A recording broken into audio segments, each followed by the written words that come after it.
welcome to the Port Metro Vancouver, our technical briefing on Fraser Surrey Docks project permit review. Thank you so much for being here today. My name is Marko Vikovich and I'm the Manager of Strategic Communications and Government Affairs with Port Metro Vancouver. I would like to take a moment to introduce others here from PME who you will hear from shortly.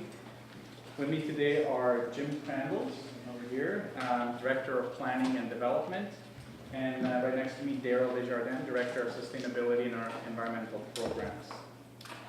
Also in the room are additional PME staff who may be of assistance: Barbara Joy Kinsella, our Media Relations Advisor, and Lisa Marie Gagne, our Project Communications Advisor. So just to give you a quick overview, today we will provide you with an overview of Port Metro Vancouver project review process. Specifically, we will provide you with an update on Fraser Surrey Docks project review, where it stands, what requirements we're putting forward, and what are the next steps. We will conclude with a question and answer session, which I'll be moderating. We request that the questions this afternoon be focused on the topics discussed, and if you wish to ask questions on other Port Metro Vancouver related topics, we will gladly accommodate, but I ask you to see Barbara after the session, and we will set up a time so that we can connect you with an appropriate content expert in the organization. You will also see in front of you a folder that I handed out earlier with information we'll go over today, which you can keep for your reference. It includes the presentation, the backgrounder, and some frequently asked questions, as well as relevant contacts based on the topics you might be inquiring about. So with that, we will begin with the presentation by Jim and Darrell, followed by the moderated Q&A as I mentioned. So thank you again for coming today. Thank you for your interest and cooperation.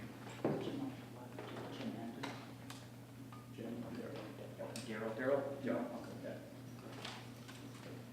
So good afternoon. As Marko mentioned, I'm Jim Crandles. I'm the Director of Planning and Development for Port Metro Vancouver.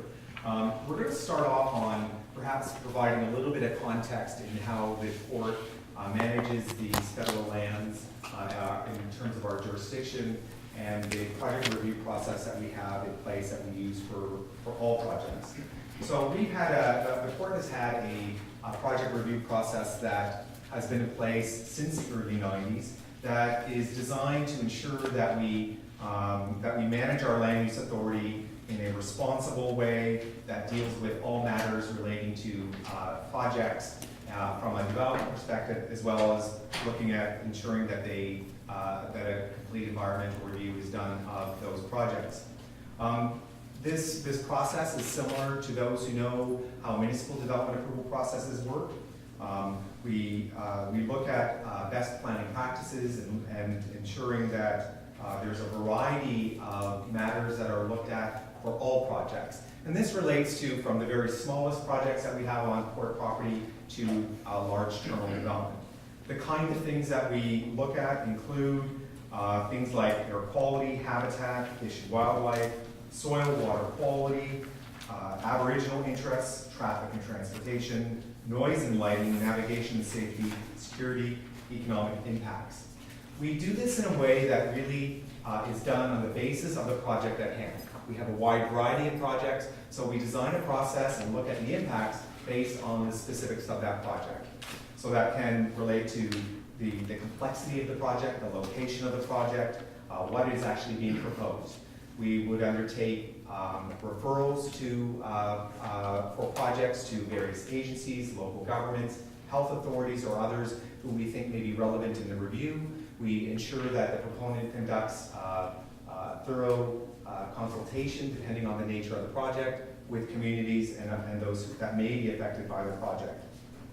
A big part of that project is looking at the environmental aspects of that. So I'm going to turn it over to Darrell to give you an overview of that. Thank you, Jim. My name is Darrell Desjardin. I'm the Director of Environment and Sustainability here at Port Metro Vancouver. Just as an aside, the Port of Vancouver was the first port in Canada to have an environmental services department dating back to 1991. And at that time, we developed an environment policy that required us to do environmental reviews on all projects and activities within our jurisdiction. So in the case of Fraser Surrey Docks proposal, as in any project, regardless of whether there is a trigger from a federal or provincial environmental assessment process, we conduct the environmental reviews. And it's interesting to note that in the case of the Fraser Surrey Docks proposal, there is no trigger to do a federal or a provincial environmental assessment. The other aspect is that the port, we, as part of our environment policy, as well as the requirements of the Canadian Environmental Assessment Act, is we're required to make sure that there is no significant adverse environmental effects as a result of a project activity within our jurisdiction occurring on air, land, or water. And as Jim noted, depending on the scope of the project, the impacts of the project would be assessed for air quality, including climate change and greenhouse gases, habitat, which includes fish habitat as well as wildlife habitat, the fish and wildlife that use that habitat, soil, sediment, and groundwater quality, as well as noise and light. So what have we been hearing? And I'm going to turn it back to Jim based on our consultation. So now we're going to talk a bit more specifically about the Fraser Surrey Docks proposal. Many of you will know that Fraser Surrey Docks submitted the proposal to the port just over a year ago. And we've conducted a very thorough review process that has included a wide variety of consultation with various agencies, local governments, the public at large, health authorities, community groups, NGOs. We've heard a wide range of things, and you'll see some of the information in your package outlines all the various aspects of the review that's been undertaken, the number of meetings, and who we've been meeting with. But what I wanted to highlight is that we've heard a lot on this proposal, and the key themes around what we've heard relate to the health impacts of coal dust, train traffic, noise, environmental impacts, and climate change. We review all the concerns that relate to the project at hand and make sure that these are thoroughly responded to and addressed in the project application. We want to ensure that we have an open and transparent process. All information that we've had relating to this project have been posted on the port's website. There's been significant dialogue with a wide range of interests around this. And so what I want to highlight is where this review is taking us. So some of you may recall that in the spring, the port required the proponent to undertake a second round of consultation that included some public open houses, requirements for further technical reports that were posted and referred to various agencies, including the health authorities. We've now completed our review of the information that we've received from Fraser Surrey Docks, and what we'd like to share with you today are things that we're requiring the proponent to undertake to move this project forward. So there's three elements to this. So the first is that we're asking our proponent, Fraser Surrey Docks, to work with its rail provider to address the issue of potential dust migration from rail cars in a manner that is consistent with the best practices employed by other rail carriers in the port. Some of you may know that domestic rail companies in Canada that currently ship through our gateway undertake a process of a double spray of the rail cars. So we think that this is a best practice that should be employed. And so so we've asked Fraser Surrey Docks to work with BNSF and to look at this. I understand that this afternoon, Fraser Surrey Docks will be making some statements about this. The second point relates to the terminal itself. And as some of you may know, this proposal is a direct rail car to barge operation, where it's a direct transfer. The proponent had proposed a temporary stockpile for emergency purposes that would be employed if they needed that throughout the supply chain. We've requested the proponent to revise the proposal to employ other measures in the supply chain to remove the necessity to have this temporary stockpile on site. The third component relates to the barges that will be employed by Fraser Surrey Docks as part of this project. We're asking Fraser Surrey Docks to revise its proposal to ensure that coal dust does not migrate from the barges at the terminal or along its route through the port's jurisdiction in the Fraser River. And finally, what we've asked Fraser Surrey Docks to, in revising its application, to submit this back to us in a comprehensive environmental impact assessment, or EIA, to ensure that all aspects of the project are addressed and that we bring this forward, that it deals with full aspect of the human health and ecological effects of the project. And I'll let Darrell go into what that EIA will include. So, the proponent, Fraser Surrey Docks, has done a number of technical studies related to engineering, environmental, and social community aspects. An environmental impact assessment is essentially a process for identifying, predicting, evaluating, and mitigating the biophysical, social, and other relevant effects of the project. The environmental impact assessment, and I think this is important to note, will include a human health impact assessment. The environmental impact assessment will have a portion that will do an assessment of the human health and ecological health effects of the project. The environmental impact assessment will be made available to the public, and I think it's also important to note that the EIA is intended to be a technical, factual, open and transparent summary of the project based on the required revised project scope that Jim has just outlined. So the next steps for the FSD review will be that we're going to ask the FSD to confirm the revised project scope and submit the EIA to the port. The EIA, as I mentioned, will be available for public comment. The environmental impact assessment will also be sent to municipalities, stakeholders, First Nations, and agencies, including the Fraser Health Authority, for comment. And taking all that into consideration, then the port, and only then, will the port make their decision. After the comment period is ended, as I said, the port will make their decision on this project. Whether it's to proceed or not will be based on the environmental impact assessment. Thank you, Darrell. That concludes the presentation. So I'd like to start our Q&A session right now. So if I can just have a show hand. So here. Hi, Jane McIver with BC Shipping News. Can you outline the time frame? Like, are you putting a deadline for when that assessment needs to be done? Sure, I can answer that. We've been very clear throughout this process that we don't set arbitrary timelines. We want to make sure that when the information is complete and we're in a position to make a decision, that we will do that. We expect that it will take some weeks for Fraser Surrey Docks with its experts and consultants to prepare the EIA. When that is received, we will ensure that it is acceptable to us and then release it for public review, and then we'll make a decision. So we haven't made, we are hoping that this isn't a prolonged process, but we haven't put specific timelines on it. Okay. Next question. Yeah, Terry Donnelly, CBC. Two questions really. Is there a timeline for you rendering a decision on this project per se? There is not a timeline.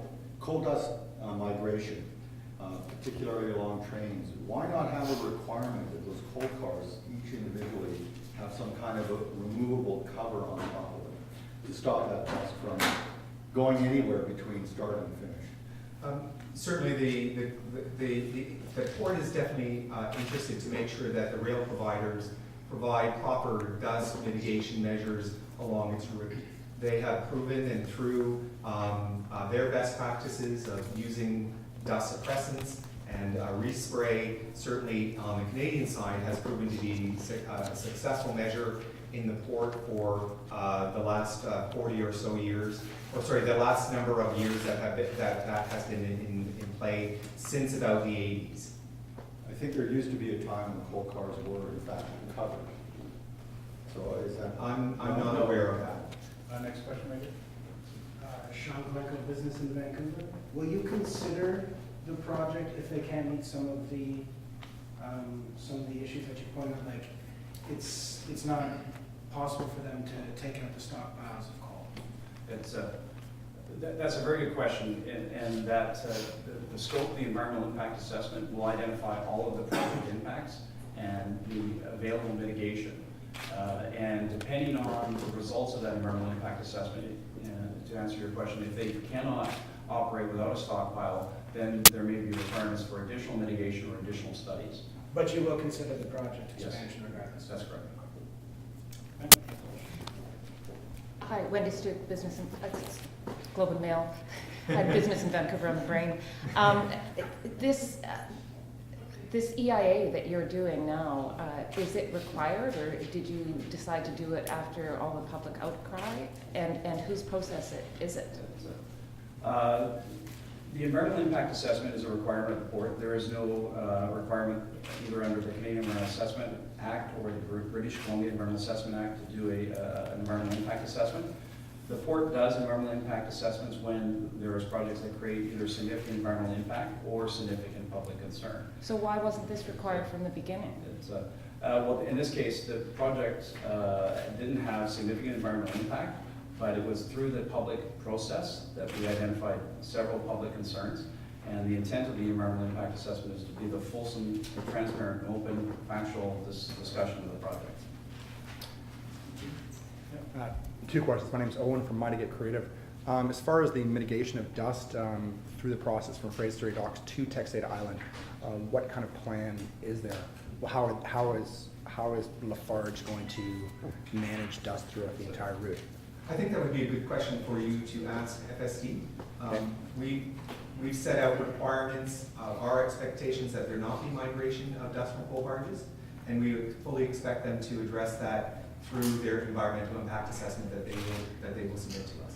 Okay, and the second question was, will you be using the internationally accepted standards for the environmental impact assessment, or will it be an environmental impact assessment that is chosen by the proponent? Well, in the environmental impact assessment, the guidelines for that are based on both federal criteria as well as international standards for environmental impact assessment. So is there a specific standard? There is no specific standard. There are guidelines that are set up both provincially through the British Columbia Environmental Assessment Act as well as through the Canadian Environmental Assessment Act, as well as using international practitioners' guidelines for doing those assessments. Okay. Jeff Nagel, Black Press. Do the health authorities, Jeff Nagel, Black Press, do the health authorities and their MHOs support the design of your EIA? Well, today, actually, the health authorities were meeting with the technical experts retained by FSD to discuss the scope of specifically around the human health effects assessment. So that's a process where we're going by meeting with the health authorities, and we met with them 4 times over a number of months to actually get their input and actually support for the program. Whether they support the environmental impact assessment will be based on the quality work that's produced by the proponent as well as the results of that assessment. So the FSD does the assessment in concert with consultants that they employ, is that right? They retain independent experts that actually are qualified to do the assessments in the various fields, yes. Why wouldn't you have the port appoint a more independent assessment process that's not run by the proponent? It's well, with all environmental reviews that are conducted in Canada, it's the proponent that actually undertakes the review. The port, using expertise within the port, because we have experts in air quality and impacts on fish and wildlife habitat, as well as retaining an outside expert on human health and ecological health effects, will actually do a review of that environmental impact assessment document. Okay, next question. Department Dan from CKNW. Will this assessment apply to all coal exports out of Port Metro Vancouver, or just the Fraser Surrey Docks project? Today we're just talking about Fraser Surrey Docks project. So kind of 2 questions here. So what I'm hearing is essentially, Kevin Drew's Canadian Press. So what I'm hearing essentially from you guys is you're going to ask Fraser Surrey Dock to meet these 4 stipulations. But if they don't or can't, doesn't mean the project's dead, right? I think that we've been pretty clear that these are our expectations on our review. So our expectations from Fraser Surrey Docks is to submit to us environmental impact assessment that addresses those 3 areas. And then our review will be based on that and the acceptability of meeting that criteria. Right, because someone earlier asked that if they can't say meet the requirement on for example, issue a stockpile, that doesn't mean that you guys won't work for them, right? Our issue around the stock, remembering that looking at impacts of all projects is to look at the specifics at hand. So our review of the project, we said we'd like you to remove the stockpile and to deal with any potential emergencies through other areas of your supply chain. And so I would suggest that you speak to Fraser Surrey Docks, and they would best advise you how they would be able to do that.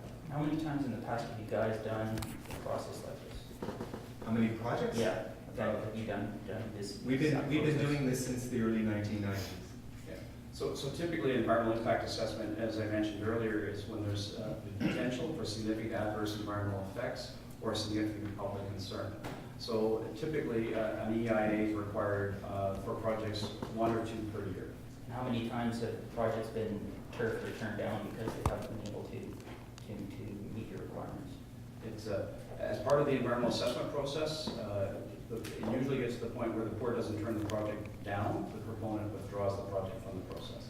Next question, right there. Oh, sorry, anybody else with the first round of questions? Because I'm getting some second rounds. Right there. Sorry, if you could provide a bit more. Sorry, what was it? Sorry if you could provide a bit more detail about what you're requiring the proponent of this technological and health impact assessment, what we expect them to do. It's, well, one of the bases is that we've used correspondence from the Fraser Health Authority as a context for setting the framework for the health impact assessment. And that's why we work with the health authorities to meet with their technical experts to identify all of their concerns related to health effects, whether it's fugitive dust, noise from the terminal, or potential for increased traffic to and from the terminal. From the ecological perspective, we're looking at whether the presence of coal on the terminal or coal dust has an impact, adverse impact on species that are using the Fraser River, as well as those areas that are transiting out of the Georgia Strait. The environmental impact assessment, as I mentioned, will be available for public comment, and we'll have a very detailed table of contents identifying all of the aspects of the review. And will it include, is it just going to be on the footprint of the project, or will that include the rail corridor as well? The environmental impact assessment, because of the criteria that Jim has outlined, we're looking at from the rail transport from the Canadian border up to the project site, and barge, including the project impact on the site, as well as transit from the barge through our jurisdiction out of the Georgia Strait. When they put out to the public for review, I mean, is there going to be any more opportunity for feedback, or is that at that point the process has ended? Well, the purpose of the public comment period is for feedback.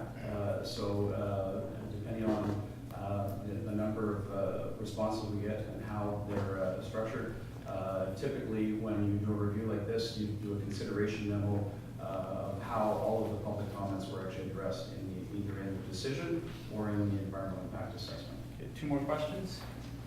One more here. Curious, within the proposal already for FSD, did they address dust mitigation and it wasn't adequate, or you, and again with the EIS, I'm surprised that there weren't already components within the proposal that would have addressed.